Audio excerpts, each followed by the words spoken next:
반갑습니다. 오늘은 목요일 고난주간 넷째 날입니다. 이날에 허락하신 본문은 마가복음 15장 1절에서 15절까지의 말씀입니다. 읽어드립니다. 새벽에 대제사장들이 즉시 장로들과 서기관들 곧 온 공회와 더불어 의논하고 예수를 결박하여 끌고 가서 빌라도에게 넘겨주니 빌라도가 묻되 내가 유대인의 왕이냐?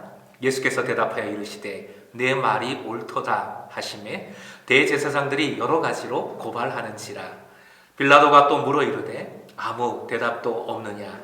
그들이 얼마나 많은 것으로 너를 고발하는가 보라 하되 예수께서 다시 아무 말씀으로도 대답하지 아니하시니 빌라도가 놀랍게 여기더라. 명절이 되면 백성들이 요구하는 대로 죄수 한 사람을 놓아주는 전례가 있더니 밀란을 꾸미고 그 밀란 중에 살인하고 체포된 자 중에 바라바라 하는 자가 있는지라.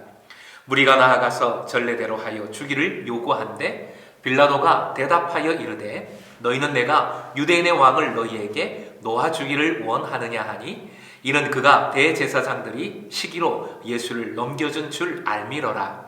그러나 대제사장들이 무리를 충동하여 도리어 바라바를 놓아달라 하게 하니 빌라도가 또 대답하여 이르되 그러면 너희가 유대인의 왕이라 하는 이를 내가 어떻게 하랴?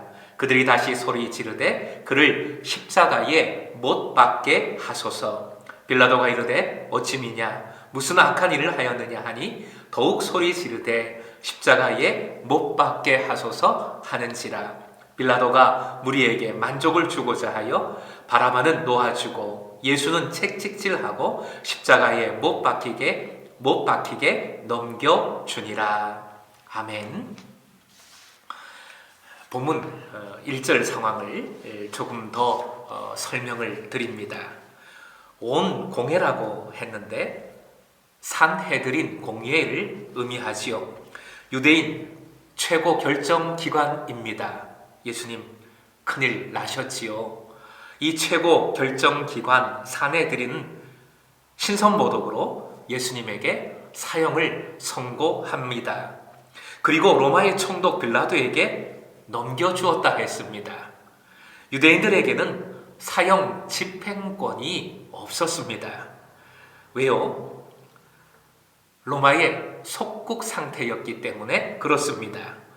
그래서 빌라도에게 넘겨주어 로마법으로 사형을 시키고자 한 것입니다. 그런데 종교적인 문제는 로마법에 있어서 사형의 대상이 아닙니다. 로마는 식민지 나라의 종교에 매우 우호적이었기 때문이지요. 그래서 이 산헤드린 공의회는 또다시 엄청난 지혜를 발휘하지요. 예수가 자신을 왕이라고 했다는 죄목을 겁니다.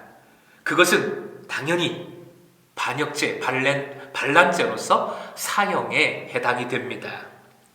목숨을 걸고 로마에 항거하는 유대인들이 예수님을 로마에 대한 반역죄로 사형을 시키고자 하고 있습니다. 하나님의 말씀을 그대로 지킨다는 고귀한 분들이 메시아이신 예수님을 어떻게 해서든지 죽이고자 온갖 불의한 술수를 행하고 총동원하고 있는 것입니다.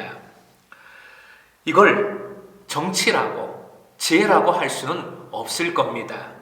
정치 꼭 필요하지요. 우리가 알아야 하고 잘 행해야 합니다.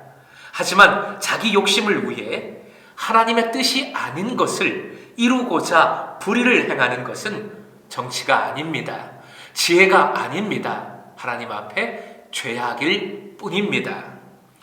그런데 이 간악한 죄악 앞에서 예수님은 어떻게 하셨습니까?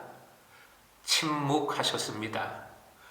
빌라도는 주님의 침묵에 놀랬지요. 보통 죄인들은 이랬겠지요. 저들의 고발은 새빨간 거짓말입니다. 저는 결백합니다.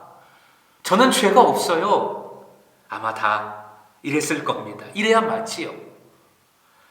양이 도살장으로 끌려갈 때 담담하다 했습니다.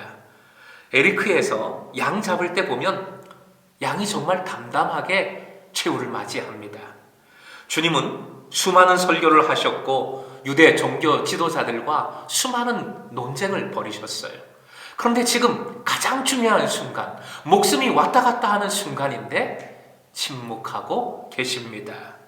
마치 도살장으로 끌려가는 양이 담담한 것처럼 그렇게 침묵하고 계시는 것이지요.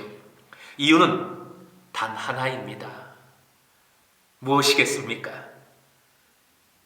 십자가의 길을 가고자 하시는 것이지요. 맡겨주신 사명을 담담하게 이루고자 하시는 것입니다. 구원의 사명을 책임지고자 하시는 것입니다. 반면 본문에서 빌라도는 참 말을 많이 합니다. 판결을 맡은 책임자로서 당연한 것이겠지만 말은 많이 하는데 쓸모는 없어요. 본문 10절, 빌라도는 예수님이 누명 쓴 것을 알았습니다. 예수님의 딱한 처지에 대하여 공감도 어느 정도 했어요. 명절 특별 사면을 통해 예수님을 놓아주려는 그런 시도도, 그런 마음도 좀 있었습니다. 하지만 빌라도는 예수님을 십자가에 못 박히게 결국 넘겨줍니다. 15절, 오늘 본문 15절 말씀 다시 읽어드립니다.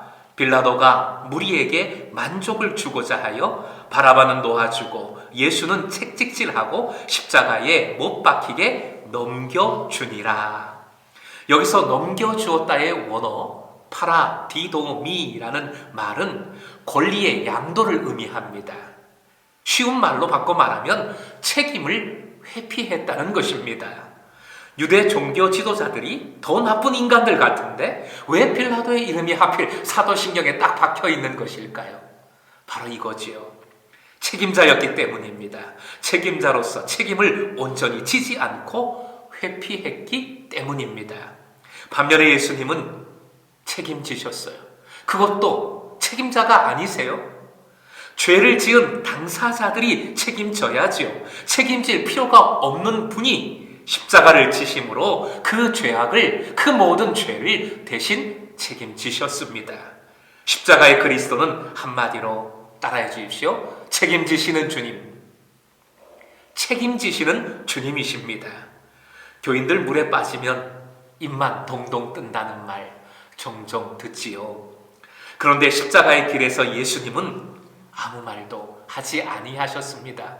침묵하셨습니다. 그리고 말이 아니라, 마음만이 아니라 행동으로 책임을 지셨습니다. 말을 잘하는 것, 사실 파악을 잘하여 이해를 잘하는 것, 공감을 잘 해주는 것, 빌라도도 다 그렇게는 했어요. 가장 중요한 것은 그런 것들이 아니라 책임입니다. 책임을 지는 것이 가장 중요합니다. 행동으로 책임지는 것, 그것이 가장 핵심입니다. 왕같은 제사장으로서 그리스도인들은 잊지 마십시다. 책임지는 사람들입니다. 내가 책임져야 할 것을 예수님이 책임지시어 대신 고통당하셨고 죽으셨습니다. 그 은혜를 받은 자들, 그 은혜로 말미암아 제사함을 받고 구원함을 받은 이들이 그리스도인들이지요. 그러므로 그리스도인은 책임지며 살아가는 사람들이어야 합니다. 무슨 책임일까요? 구체적으로 어떤 책임을 질까요? 하나님을 사랑하고 이웃을 사랑하라. 지상 최대의 명령을 주셨죠. 그리고 가서 제사 삼으라. 지상 최후의 명령도 주셨습니다.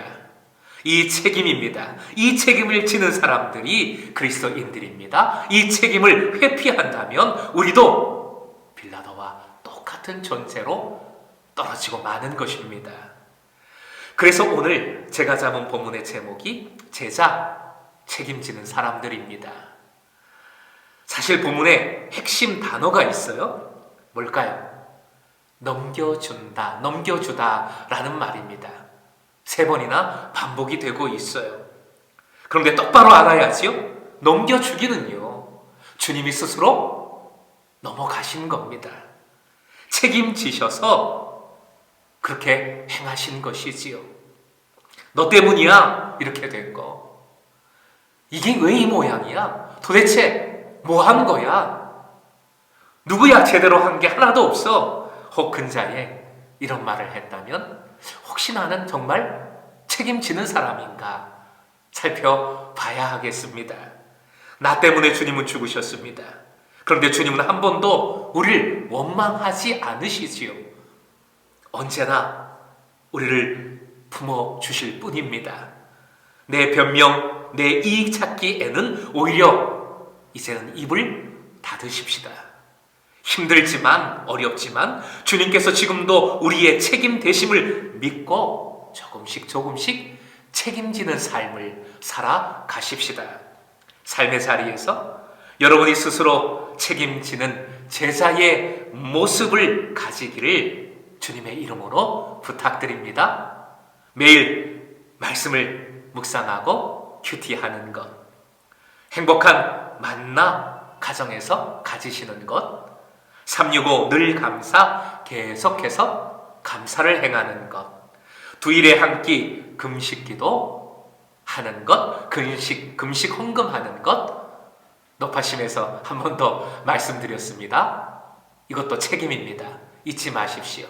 날마다 이 책임을 짐으로 말미암아 여러분을 주님께서 책임져 주시는 은혜를 경험하시길 주님의 이름으로 축원드립니다. 감사합니다.